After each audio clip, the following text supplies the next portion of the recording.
आप सभी भाई बहनों का आध्यात्मिक ज्ञानात्मक चैनल की ब्रह्म मुहूर्त ज्ञान उपदेश कक्षा में एक बार फिर स्वागत है।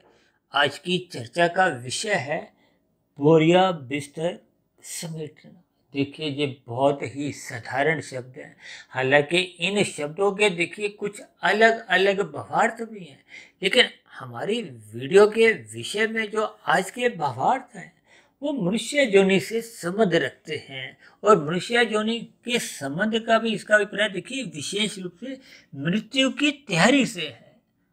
इसीलिए तो देखिए कभी कभी हम जब रेल में यात्रा करते हैं, अब रात को गाड़ी में बैठे हैं, रात को हम सो भी जाते हैं, अपना सामान इधर उधर खोल भी लेते हैं। जो जो आपको में रास्ते में ज़रूरत की स्थितियां होती हैं उन वस्तुओं को हम खोल के रखते हैं।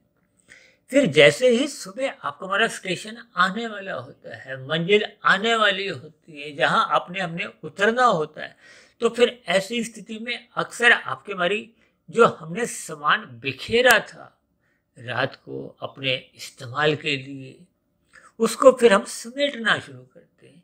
ठीक उसी भावार्थ को ही ध्यान में रखते हुए आज की वीडियो का हमने देखी जी उम्र की जो दहलीज है, जिसमें हमने देखी 60 वर्ष के आयु के ऊपर की स्थिति में हमने एक नीचे शब्द क्या लिखा है, पहला गियर। जैसे हम गाड़ी में देखिए गियर बदलते हैं ना, उस गियर बदलने से आपके हमारे उस गाड़ी में एक गति आती है। गति किस लिए लाई जाती है? ताकि हम मंजिल पर एक सही समय पे पहुंच जाए। देखिए, इन सभी स्थितियों की हमने केवल इनके भावार्थों को ही समझना है, क्योंकि बोरिया बिस्तर समेटने का यहाँ भावार्थ देखिए एक मृत्यु की नजदीकियों से है। क्योंकि हम सभी भाई बहन देखिए इस स्थूल शरीर की मृत्यु को स्वीकार भले ही ना भी करें, लेकिन अनादि काल से आज तक इस सच्चाई को कोई भी मनुष्य देखिए सैद्धांतिक स्तर पर जुठला नहीं सकता। क्योंकि माता के गर्भ में आपके हमारे शरीर का एक निर्माण होता है। 9 माह 9 दिन की स्थिति के बाद एक शिशु रूप में आपका हमारा एक जन्म होता है। 2-2.5 साल की अवस्था तक हम शिशु रहते हैं। फिर आपकी हमारी बचपन अवस्था आरंभ होती है। 13, 14, 15 वर्ष की आयु में किशोर अवस्था आरंभ हो जाती है। फिर उसके बाद आपकी हमारी एक युवा अवस्था आती है, 22, 25, 27 वर्ष की आसपास की। फिर वो देखिए धीरे धीरे उम्र आगे बढ़ते बढ़ते हम प्रौढ़ अवस्था में आते हैं। प्रौढ़ अवस्था जो कि 40-45 वर्ष से आरंभ हो जाती है। फिर उसके बाद लगभग देखिए 60 वर्ष की आयु पर पहुंचने पे आपकी हमारी एक वृद्धावस्था आरंभ होती है। देखिए, ये वृद्धावस्था का शास्त्रों में विशेष रूप से एक महत्व कहा गया, क्योंकि वृद्धावस्था आते आते मनुष्य का सतोन सहज ही बढ़ने लगता है। जबकि युवा अवस्था में देखिए किशोर अवस्था से ही आपके हमारे जीवन में रजोगुण की सहज ही प्रधानता होने लगी। ये रजोगुण की प्रधानता का अभिप्राय विषय भोगों के प्रति आप एक आकर्षण को भी ले सकते हो। जो युवा वर्ग में देखिए जो भागदौड़ को देखा जाता है कि वृद्धावस्था में तो मनुष्य इतनी भागदौड़ कर नहीं पाता, क्योंकि भागदौड़ तो शरीर ने करनी है, स्थूल शरीर ने करनी है। और वृद्धावस्था में आते आते ये स्थूल शरीर देखिए क्रमशः कमजोर होने लगता है, तो फिर भागदौड़ करना संभव नहीं होता। और कहीं कहीं परिस्थितियों में तो देखिए 80-90 साल के ऊपर की स्थितियों में तो आपका हमारा चलना फिरना भी बहुत ही एक कष्टदायक होता है। देखिए, मैं बीच बीच में बार बार इसीलिए समझा रहा हूँ कि इन सभी स्थितियों के मात्र आपने हमने एक भावार्थ समझने हैं, ताकि आपका हमारा मिला हुआ जीवन जो एक सीमित आयु लेके आए। शास्त्रों में तो देखिए भले ही आयु शब्द लिखा है, लेकिन इस आयु का अभिप्राय सीमित सांसों से लिया जाता है।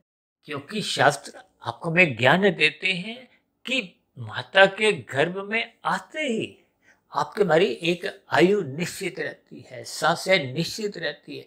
और मेरा तो देखिए व्यक्तिगत ऐसा मानना है कि जब तक अभी हमारा स्थूल शरीर के रूप में जन्म भी नहीं हुआ होता, तो वो 9 माह के दौरान आपने हमने जितनी भी सांसें ली हैं उतनी सांसें भी घट जाती हैं आपकी हमारी आयु में से। देखिए, आप और हम जब गाड़ी चलाते हैं तो लाल बत्ती पे हम अपना वाहन रोक देते हैं और जैसे ही लाल बत्ती समाप्त होकर हरी बत्ती आती है, अब कोई 90 सेकंड की है, कोई 120 सेकंड की है, जितने भी सेकंड की है, देखिए उस सेकंड से ही उसमें ह्रास होना, यानी कि उसमें कमी आती जाती है और कमी आते आते वो हरी लाइट समाप्त हो जाती है, फिर पुनः लाल बत्ती आ जाती है।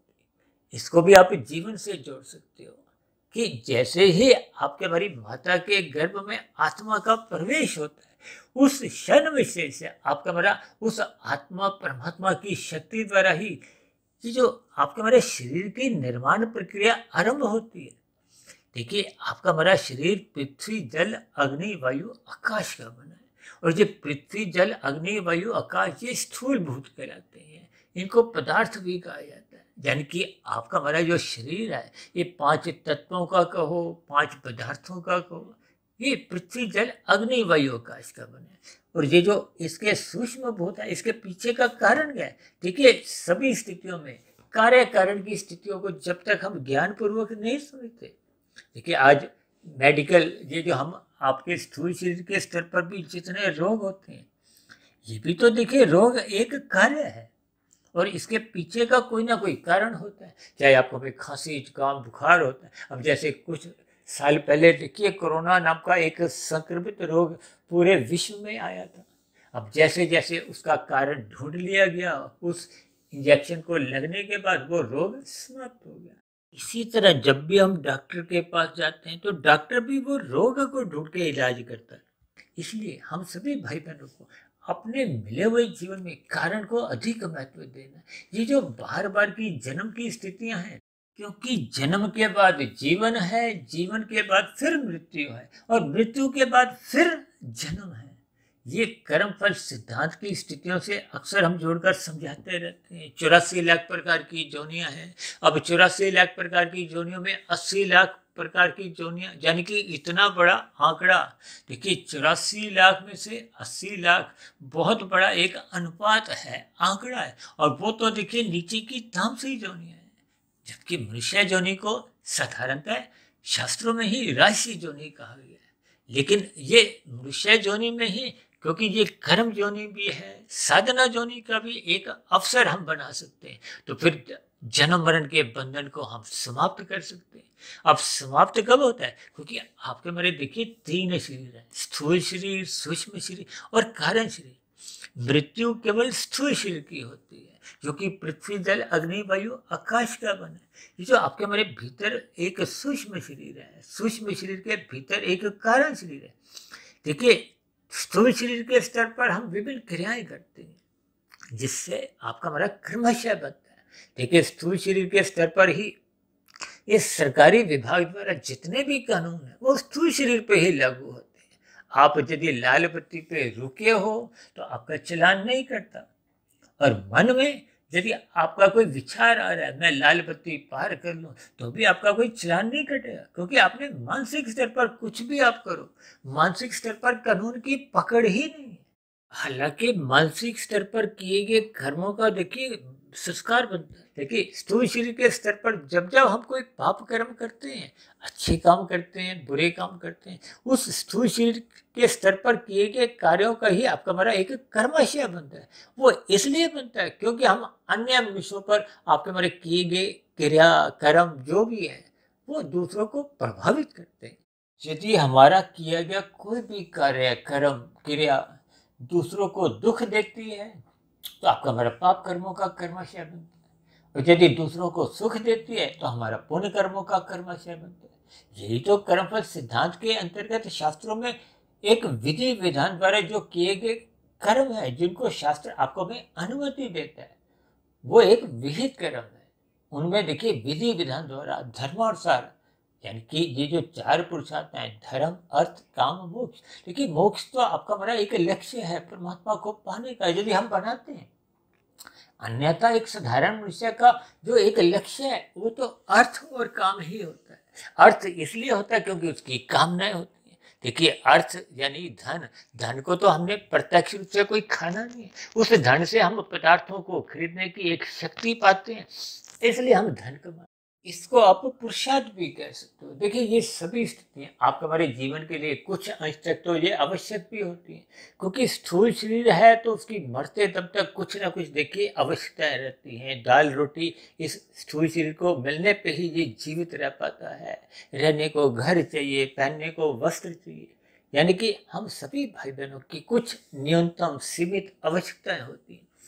लेकिन अक्सर मनुष्य देखिए इन अवस्थाओं से आगे निकलता हुआ, ये जो पांच आपके बड़े भोग्य विषय हैं, गंध, रस, रूप, स्पर्श और शब्द, जिनको मैं देखिए साधारण शब्दों में सुख, सुविधा, स्वाद, सम्मान, सत्ता से जोड़ देता हूँ। देखिए आज दो देशों में सत्ता के ऊपर ही लड़ाई चल रही, और संसार में भी जितने भी मनुष्य हैं वो जितने भी पाप कर्म करते हैं, उन किए गए पाप कर्मों के पीछे मनुष्य का एक ही लक्ष्य होता है, सुख प्राप्ति। और ये सुख प्राप्ति का गंध, रस, रूप, स्पर्श और शब्द से ही संबंध होता है, जिसको हम सरल शब्दों में देखें सुख, सुविधा, स्वाद, सम्मान, सत्ता से जोड़ देते। इन सभी स्थितियों के लिए मनुष्य पुरुषार्थ करता है। देखिए शास्त्रों में भी रजोगुण में रहने के कोई आपको में दंड नहीं मिलता, लेकिन उसके लिए विधि विधान है। रजोगुण में रहते हुए हम देखिए साधारण पुण्य कर्म करते हैं, अपने सुख को सुनिश्चित कर लेते हैं विधि विधान द्वारा, शास्त्रों में कही गई स्थितियों के अनुसार। क्योंकि शास्त्र में कहा गया ना, विहित कर्म करो, जो शास्त्र आपको में विधि विधान द्वारा कर्म करने की एक अनुमति देते, और जिनके लिए मना करता है वो निषेध कर्म है, वो पाप श्रेणी में आते हैं। जैसे हम यातायात के नियमों का जब पालन नहीं करते तो निषेध काम करने पे, कार्य करने पे आपको में दंड एक भुगतना पड़ता है, चालान रूप में। देखिए ये सभी स्थितियां शास्त्रों में कर्माशय के अनुसार, फिर आपके हमारी ये जो कर्माशय में पाप कर्मों का जब अधिक अनुपात होता है तो फिर पुनः मनुष्य योनि की भी प्राप्ति। शास्त्रों में तो बार बार कहा है, मनुष्य योनि में मरते समय संचित कर्मों में पुण्य कर्मों की कम से कम 51% की स्थिति होने पर ही आपको हमें पुनः मनुष्य योनि मिलती। इसी तरह सतोगुण में रहते हुए यदि हम परोपकार के कार्य करते हैं, दान पुण्य करते हैं, अब जैसे हम पक्षियों को देखिए दाना खिलाते हैं, लोग कबूतरों को, कौओं को, ये विभिन्न प्रकार के अन्न का एक भोजन उपलब्ध करवाते हैं। लोग जानवरों को, अब कुत्तों को लोग दूध पिलाते, गाय को चारा देते। इसी तरह देखिए विभिन्न स्थितियों में आप और ये हम कुछ उदाहरण में देखते ही हैं कि ये संसार में परोपकार के कार्य किए जाते हैं। और समाज में तो देखिए भंडारे की स्थितियां अक्सर देखने को मिलती है, अनाथालय चलते हैं, वृद्धाश्रम की स्थितियां आप देखते हैं।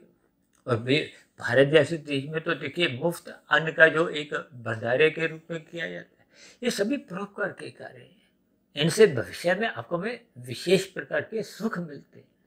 लेकिन ये सभी स्थितियां कर्मफल सिद्धांत के अंतर्गत जैसी जैसी आपका हमारा कारण शरीर में कर्मशय बनता जाता है, उसके अनुसार स्थितियां भविष्य में आपको सुख दुख की मिलती है।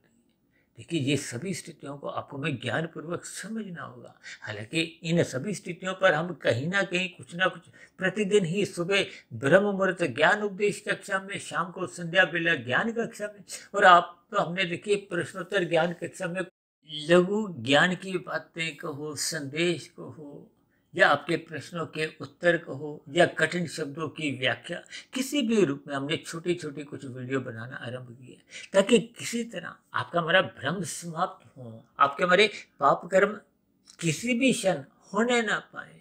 हम देखिए सात्विक पुण्य कर्म करें, भले ही सकाम भाव से करें। हालांकि भगवान श्री कृष्ण जी ने तो गीता में निष्काम कर्म यानी कि कर्म योग में रहने की एक विशेष उपदेश दी है, ताकि हम ये कर्म फल सिद्धांत की स्थितियों में अपने आप को बांधे नहीं।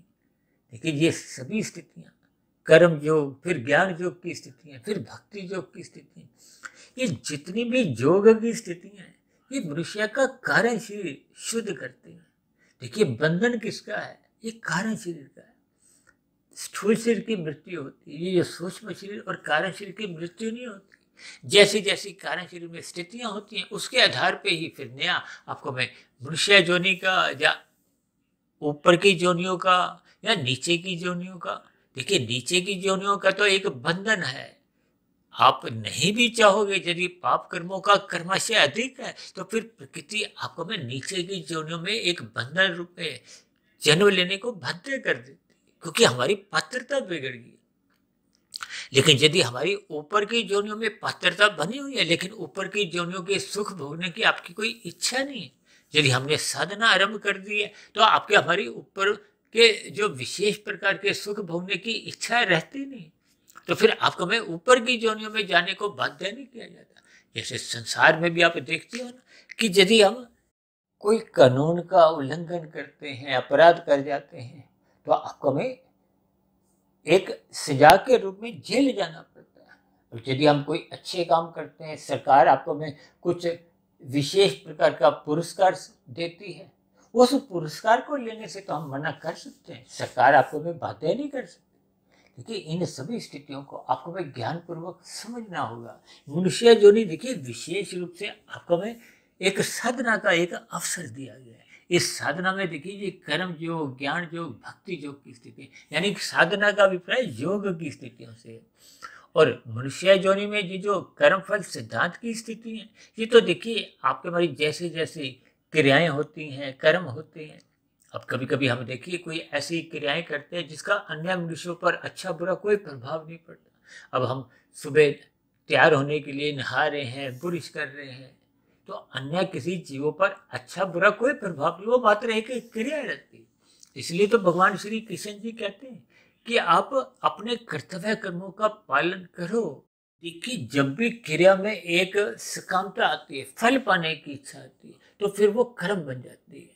फिर वो कर्म फल सिद्धांत से अंतर्गत जैसी जैसी स्थितियां होती हैं, वैसा वैसा फिर आपको में उसका एक फल मिलता है।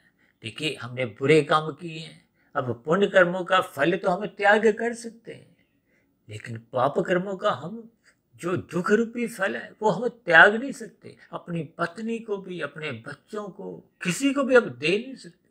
लेकिन ये बहुत ही बारीक स्थितियां हैं, इनको आपको हमें समझना चाहिए। कुल मिलाकर मनुष्य जोनी पाकर सर्वप्रथम आपके हमारे जीवन में कोई बुरा काम नहीं हो, इसलिए तो बार बार कहा जाता है कि मनुष्य को निरंतर सत्संग करना चाहिए।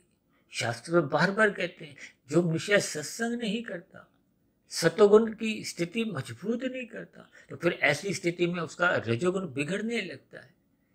देखिए सतोगुण एक लगाम है। स्वयं भगवान श्री कृष्ण जी ने गीता में इसके ऊपर एक विशेष ज्ञान दिए। अर्जुन के रथ के जो 5 घोड़े हैं वो आपकी हमारी ज्ञानेन्द्रियां हैं, कर्मेंद्रियां हैं, कुछ भी समझो, वो स्थूल शरीर की स्थिति है।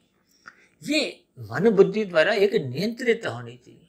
देखिए मन द्वारा ही वो स्थूल शरीर के स्तर पर ज्ञानेन्द्रियां हैं, कर्मेंद्रियां, वो एक उनको एक अनुमति मिलती है। लेकिन मन के ऊपर क्या है? बुद्धि। मन को देखिए सही गलत की कोई विशेष पहचान नहीं होती, और अक्सर मन तो देखिए कुछ ऐसी स्थिति रखता है कि जैसे ये सदा ही जवान रहता है। अब वृद्धावस्था में भी उसकी विषय भोगों को भोगने की इच्छा समाप्त नहीं होती। ये जो आज संसार में आप देखते हो ना कि 60 वर्ष का है, कोई 80 वर्ष का है, वो अपना जन्मदिन मनाना भूलते नहीं। ये जो शादी की वर्षगांठ की स्थिति है उसको भी एक राशि स्थिति में अपनाते हैं। देखिए ये सभी स्थितियाँ जब जब हम एक रजोगुण से प्रेरित होकर मनाते हैं, या इनको किसी भी तरह से देखिए मौज मस्ती की स्थिति से लिया जाता है, तो ये आपका हमारा रजोगुण बढ़ाने की जो स्थिति है वो मनुष्य को एक सत्वगुण कमजोर करती है। लेकिन मैं बार बार जो जन्मदिन की स्थितियाँ और शादी की सालगिरह की स्थितियों पर जो अपना एक विचार रखता हूँ, अक्सर इन बातों से एक साधारण मनुष्य अक्सर सहमत नहीं होते, कहीं कहीं देखिए विरोध भी प्रकट करते हैं। क्योंकि इस उम्र की दहलीज में अब देखिए युवावस्था में कोई जन्मदिन मना रहा है, अब उस स्थिति में तो देखिए एक राजसी स्थिति है। अब रजोगुण को विशेष रूप से देखिए मौज मस्ती उत्सव से जोड़ दिया जाता है, कि शास्त्र बार बार कहते हैं सत्वगुण की प्रशंसा करो। प्रशंसा किस लिए? ताकि उससे आप जुड़ो, क्योंकि मनुष्य जीवन पाकर ही आपको में सत्वगुण बढ़ाना है। सत्वगुण बढ़ाने के लिए ब्रह्म मुहूर्त में उठना है, साधना करनी है। देखिए हम कारण शरीर को जितने जितने अंश में शुद्ध कर सकते हैं वही तो आपके हमारी कमाई है। और यदि हम रजोगुण और तमोगुण में ही अपना जीवन बिताते हैं तो ये किसी भी प्रकार से, देखिए रजोगुण में रहते हुए तो मात्र एक समय की बर्बादी है, क्योंकि राशि जितने भी कर्म है ये आपको में आगे नहीं ले जाते, भले ही नीचे नहीं गिराते लेकिन नीचे जाने की संभावनाएं होती है, क्योंकि रजोगुण का पड़ोसी तमोगुण ही है। और राशि मनुष्य से ही अक्सर पाप कर्म बीच बीच में होते रहते हैं। अक्सर मैं कहता हूँ ना कि राशि मनुष्य तो देखिए बार बार गलतियां करता रहता है। अब गलतियों का झुकाव देखिए पाप कर्मों की ओर ही होता है। भले ही तामसिक मनुष्य तो देखिए बार बार पाप कर्म करता रहता है, उसका तो स्वभाव ही बन चुका होता है, लेकिन सात्विक मनुष्य विचार करता है, चिंतन करता है। इसलिए तो आज हमने देखी कि जो बोरिया बिस्तर समेटना को किस लिए आज विषय में है, क्योंकि बोरिया बिस्तर समेटने का भी अभिप्राय देखिए पदार्थों से है। ये जो आपका हमारा शरीर है देखिए ये भी एक बोरिया बिस्तर के समान ही है, क्योंकि ये भी पृथ्वी जल अग्नि वायु आकाश का बना है।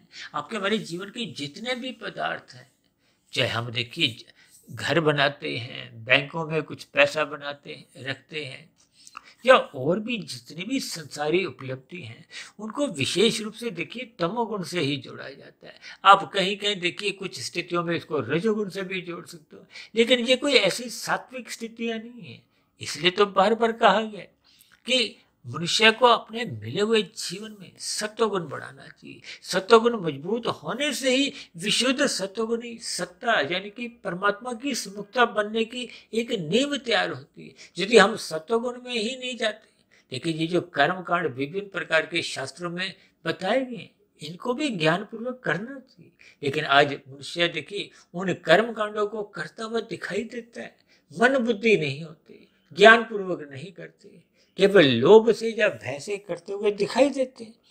तो तब ऐसी स्थितियों में वो आपके हमारे कार्य शरीर में शुभ संस्कार बनते नहीं है। मनुष्य रजोगुण से सत्वगुण में जाता तो है, लेकिन फिर सत्वगुण में टिकता नहीं है। जब तक मनुष्य सत्वगुण में टिकता नहीं है, देखिए टिका हुआ मनुष्य को ही ये जो 60 वर्ष के साथ जो पहला गेर हमने लिखा है, 70 वर्ष के साथ दूसरा गेर लिखा है, 80 वर्ष के साथ तीसरा गेर और 90 वर्ष के साथ चौथा गेर, ये गेर मात्र आपको हमें एक इशारा करते हैं कि उम्र की दहलीज से जैसे जैसे हम आगे बढ़ते जाते हैं तो मृत्यु की जो नजदीकियां हैं, देखिए मृत्यु आपके हमारी एक मंजिल है। उस मंजिल को आप और हम समझे या नहीं समझे, देखिए स्थूल शरीर एक निश्चित आयु लेके आया है। अनादि काल से आज तक जितने भी मनुष्य हुए, देखिए मृत्यु सबकी ही निश्चित रहती है। आज जितने भी मनुष्य हैं, देखिए संसार में लगभग 900 950 करोड़ के आसपास लोग हैं। ये सभी के सभी मनुष्य हैं। आज से 100 150 200 वर्ष बाद तो नजर नहीं आएंगे। देखिए ये सभी स्थितियां आपको हमें ज्ञान पूर्वक स्वीकार करनी चाहिए। इसीलिए मैंने देखिए आज बोरिया बिस्तर समेटो। अब मनुष्य यदि 70 वर्ष की आयु में भी 80 वर्ष की आयु में भी अपना जन्मदिन मनाना भूलता नहीं है, तो इसका अभिप्राय ये राजसी स्थिति है। जबकि हमने देखिए बोरिया बिस्तर समेटना को हमने काले रंग से दर्शाया। ये काले रंग का अभिप्राय तामसी स्थितियों से। देखिए जब जब हम रजोगुण में स्थित होते हैं तो रजोगुण देखिए प्रत्यक्ष रूप से भले ही हम रंगीन रंग से दर्शाते हैं, क्योंकि ये संसारी विषय भोग से संबंध रखता है। और भगवान श्री कृष्ण जी तो बार बार गीता में ही समझाते हैं इस रजोगुण को नियंत्रण में रखो। किससे? सत्वगुण की लगाम। जैसे हम गाड़ी चलाते हैं, ब्रेक नहीं होगी तो फिर हम रोकेंगे कैसे? इसी तरह यदि मनुष्य ब्रह्म मुहूर्त में उठता नहीं है, सत्वगुण मजबूत करता नहीं, तो दिन में तो देखिए ये राजसी स्थितियां, विषय भोगों की स्थितियां को, संसारी आकर्षण, ये आपको हमें अपनी ओर आकर्षित करते हैं। और सत्वगुण की लगाम जब कमजोर होगी, सत्वगुण न्यून स्थिति में होगा, ज्ञान की स्थितियां लगभग धुंधली होगी, तो फिर मनुष्य उन आकर्षणों में कहो, उन विषय भोगों में वो सहज ही फिसलने लगता है। अब फिसलते फिसलते देखिए नीचे कौन सा गुण है? तमोगुण है। अब रजोगुणी स्थितियों को भोगते भोगते कब मनुष्य तमोगुण में गिर जाता है, वो मनुष्य को इसका पता नहीं चलता। पता तब चलता है क्योंकि जब उसको थोड़ा ज्ञान की झलकें देखिए कभी कभी अंधकार में स्थितियों में तो आपको में बोध ही नहीं होता कि क्या हो रहा है, लेकिन जैसे जैसे कुछ ज्ञान की झलकें आती हैं तो उस स्थिति विशेष में ज्ञान होता है कि हमसे तो ये बहुत बड़ी भूल होगी। अक्सर वृद्धावस्था में आते आते कुछ मनुष्यों को अपने बीते हुए समय का कुछ पश्चाताप भी होने लगता है कि युवावस्था में राजसी स्थितियों में हमने ये गलती की, उस स्थिति विशेष में हमने यही गलती की। देखिए ये सभी स्थितियां बहुत ही स्वाभाविक हैं। शास्त्र तो यहाँ तक भी कहते हैं कि मनुष्य एक ही गलती को बार बार करता है। ये सभी भ्रम की स्थितियां को हो, माया की स्थितियां को हो, क्योंकि मनुष्य माया से जल्दी प्रभावित होता है। ये खेल तमाशे, आज मनुष्य देखिए टीवी पे 2-2, 3-3 घंटे धारावाहिक देखता है, खेल तमाशों को देखता है। कितने ही प्रकार के मनोरंजन के ये शो आते हैं, उनको देखना भूलता नहीं। जबकि इन सात्विक वीडियो को सुनने में उसको थोड़ा भारीपन लगता है, क्योंकि रुचि देखिए रजोगुण में होती है, खेल तमाशों में होती है। इसलिए तो ये मिला हुआ जीवन अच्छा लगता है। यानी मनुष्य स्थूल शरीर के स्तर पर विषय भोगों को भोगने की एक सदा ही लोलुपता बनाए रखता है। इसलिए तो स्थूल शरीर के स्तर पर जब जब कोई आपको हमें छोटा मोटा रोग भी आता है तो हम डॉक्टरों के पास जाते हैं ताकि आपका हमारा स्थूल शरीर ठीक ठाक हो, स्वस्थ हो। अक्सर देखिए आप पार्कों में भी सुबह देखिए ब्रह्म मुहूर्त की समय विशेष में स्थूल शरीर को स्वस्थ रखने के लिए जो विशेष प्रकार के व्यायाम करते हैं, एक्सरसाइज करते हैं। अब इन मनुष्यों में अधिकांश मनुष्यों का देखिए परमात्मा को पाने का कोई लक्ष्य नहीं होता, स्थूल शरीर स्वस्थ रहे। अब स्थूल शरीर स्वस्थ देखिए साधना के लिए स्वस्थ रहे वो तो एक अच्छी बात है, लेकिन यदि हम स्थूल शरीर को इसलिए स्वस्थ रखना चाहते हैं ताकि हम संसारी सुखों को भोग सकें, तो फिर वो कोई देखिए एक विशेष सात्विक स्थिति बन नहीं पाती।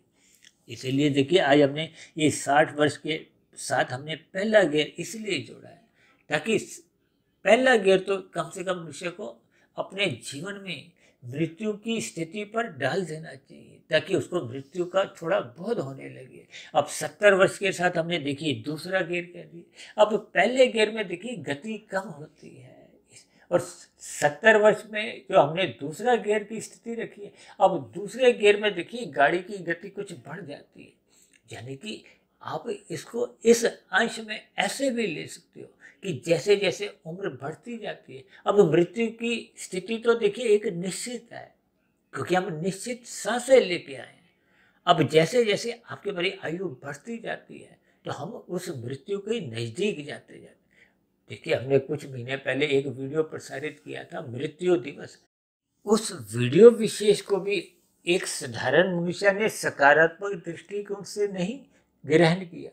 देखिए ये सभी स्थितियां आपको हमारा रजोगुण प्रधान होने के कारण हम इन स्थितियों का लाभ नहीं उठा पाते। मेरी तो देखिए अपने हर जन्मदिन की तारीख पर सदा ही मैं मृत्यु से संबंधित ही कोई ना कोई वीडियो प्रसारित करता हूँ ताकि उस स्थिति विशेष में आपको हमें महसूस हो कि हमारी उम्र के इतने वर्ष और बीत गए, यानी कि आपके हमारी जो मृत्यु का जो एक जीवन में एक स्थिति है वो हम मृत्यु के और नजदीक पहुंचते जाते हैं। देखिए ये सभी स्थितियां कोई नकारात्मक नहीं है, इनको सकारात्मक रूप से आपको हमें स्वीकार करना चाहिए।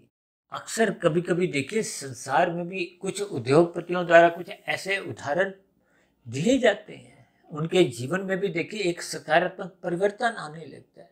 देखिए युवावस्था में, प्रौढ़ावस्था में और वृद्धावस्था के आसपास भी उनका धन के प्रति एक विशेष झुकाव था, लेकिन जैसे जैसे ज्ञान कारण शरीर में स्थित होने लगता है, बात समझ में आने लगती है। ऐसे कितने ही देखिए उद्योगपति हैं जिन्होंने अपने आय का, अपनी संपत्ति का लगभग आधे से भी अधिक हिस्सा परोपकार के कार्यों में लगाना आरंभ कर दिया, क्योंकि जैसे जैसे मनुष्य को बात समझ में आने लगती। देखिए जब हम अपने जीते जी इन परोपकार के कार्यों को करते हैं तो उस किए गए परोपकार के कार्यों को आप एक निवेश भी समझ सकते हो। देखिए कुछ दिन पहले हमने इस पर भी कोई एक वीडियो प्रसारित किया था कि हम जितने भी परोपकार के कार्य करते हैं ये भी एक लॉन्ग टर्म का देखिए दीर्घकाल का एक निवेश ही है। जैसे आप जीते जी बैंक में एफडी बनाते हो ताकि उस पर ब्याज मिले, कोई शेयर खरीदता है, कोई संपत्ति खरीदता है।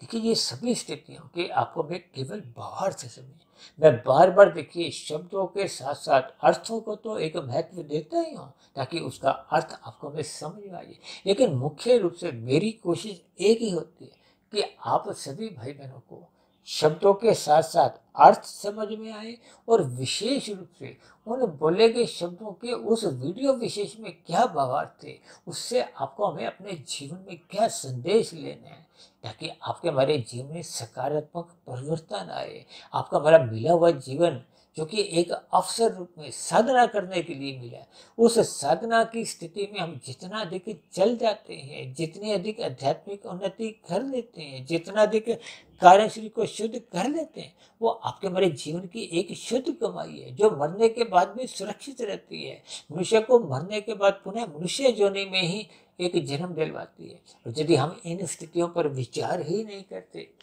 केवल अपने धन बढ़ाने में, अपने व्यवसाय बढ़ाने में, अपनी दुकानदारियों में ही लगे रहते हैं, तो फिर आपका मेरा ये जो मिला हुआ जीवन है, भले ही 60 वर्ष का हो जाता है, 70 वर्ष का, 80 वर्ष का, देखिए उन स्थितियों में भी मनुष्य अपना बोरिया बिस्तर समेटता नहीं। देखिए बोरिया बिस्तर का समेटने के बहुत ही गहरे अर्थ हैं। जितने गहरे अर्थ आप इसके समझ सकते हो वो मनुष्य को समझ लेने चाहिए, ताकि आपके हमारे जीवन में राशि स्थितियां कमजोर हों। देखिए जब जब राष्ट्रीय स्थितियां हम कमजोर करने लगते हैं ज्ञानपूर्वक, तो कम से कम मनुष्य का फिर तमोगुण में गिरने का एक स्थितियां बढ़ती ही नहीं। जब जब हम रजोगुण को एक बहुत गहरे तल पर एक पाने की कोशिश करते हैं, तो फिर मनुष्य का देखिए सतोगुण भी कमजोर होता है और तमोगुण में गिरने की संभावना प्रबल होती जाती है। इन सभी संकेतात्मक स्थितियों को आपको मैं समझना होगा। इसलिए हमने देखिए 70 के बाद 80 वर्ष की आयु में देखिए ये तीसरे गियर की स्थिति दिखाई है। 90 वर्ष के बाद देखिए चौथा गियर। इसका अभिप्राय ये है कि आपके हमारी जो मृत्यु की गति नजदीक, यानी हम उस स्थिति विशेष पे जल्दी पहुंचने के आसपास ही पहुंचेंगे। देखिए इन सभी स्थितियों को मैं बार बार कह रहा हूँ, इनको हमने अन्यथा में नहीं लेने, इनसे हमने सकारात्मक संदेश लेना है, ताकि आपके हमारे जीवन में सकारात्मक परिवर्तन आए। हम रात को जल्दी सोने लगे ताकि मौनात्मक स्थितियों से बचें, सुबह ब्रह्म मुहूर्त में उठने लगे ताकि शास्त्रों का हम स्वाध्याय करें। देखिए चाहे आप मेरी सात्विक वीडियो सुनो या किसी भी अन्य भाई बहन की आप वीडियो सुनो, हमने किसी देखिए आध्यात्मिक ज्ञानात्मक चैनल विशेष से ही नहीं जुड़ना, हमने परमात्मा से जुड़ना है, हमने परमात्मा को सब्सक्राइब करना है। जब ये सभी स्थितियां आपको में ज्ञान पूर्वक समझ में आने लगेंगी, तो फिर आपका हमारा ब्रह्म मुहूर्त में उठने का एक निरंतर संस्कार बनने लगेगा। ये बना हुआ संस्कार ही आपके दिनचर्या को अनुशासन में रखेगा, व्यवस्थित रखेगा, ताकि हम सभी भाई बहन अपने रजोगुण को मात्र एक मर्यादा में ही ग्रहण करें। तब ऐसी स्थितियों में मनुष्य फिर तमोगुण में गिरने से भी बच जाता है। तो इन सभी स्थितियों को आप ज्ञानपूर्वक इस पर चिंतन करें। हो सकता है आज की बोरिया बिस्तर समेटना से संबंधित कुछ उदाहरणों में एक साधारण मनुष्य को प्रथम दृष्टिकोण में देखिए कभी कभी कुछ बुरा भी लग जाता है, उसके लिए मैं क्षमा चाहता हूँ। लेकिन जैसे जैसे इन सभी स्थितियों पर आप सकारात्मक चिंतन करोगे, क्योंकि मैंने देखिए बोरिया बिस्तर समेटना को ही केवल काले रंग से दर्शाया है, यानी कि ये एक पदार्थों से संबंधित स्थितियां हैं, क्योंकि आपका मेरा तो शरीर ही देखिए तामसी है, 5 भोग्य विषय भी देखिए ये तामसी ही कहलाते हैं। लेकिन शेष सभी स्थितियों को भावार्थ समझें, या 60, 70, 80, 90 वर्ष की स्थितियों को समझें, या ये जो घेर की स्थिति, इन सबको हमने सफ़ेद रंग से इसलिए दर्शाया ताकि इस पर हम चिंतन करें, विचार करें और इसका सकारात्मक दृष्टिकोण से इसको अपने जीवन में एक समझने की कोशिश करें, ताकि आपका मेरा मिला हुआ जीवन सफल हो, सार्थक हो। तो ऐसी सभी शुभ स्थितियां हम सभी भाई बहनों के जीवन में बनना आरंभ हो। इन्हीं शुभ कामनाओं के साथ अब चर्चा विशेष को यहीं विश्राम देते हैं। शाम को फिर मिलते हैं संध्या बेला 11 कक्षा में। तब तक आप अपने आध्यात्मिक मित्र सुधीर भाटिया फकीर को इजाजत दें। फिर भी वीडियो संबंधित आपके मन में कोई प्रश्न हो, कोई मेरी कही गई बातों पर ही कोई आपकी आपत्ति हो, तो आपके प्रश्नों के साथ साथ आपकी शिकायतों का, आपत्तियों का नीचे दिए गए कमेंट्स बॉक्स पर सदा ही स्वागत है। चर्चा विशेष को ध्यानपूर्वक सुनने के लिए आप सभी भाई बहनों का बहुत बहुत धन्यवाद।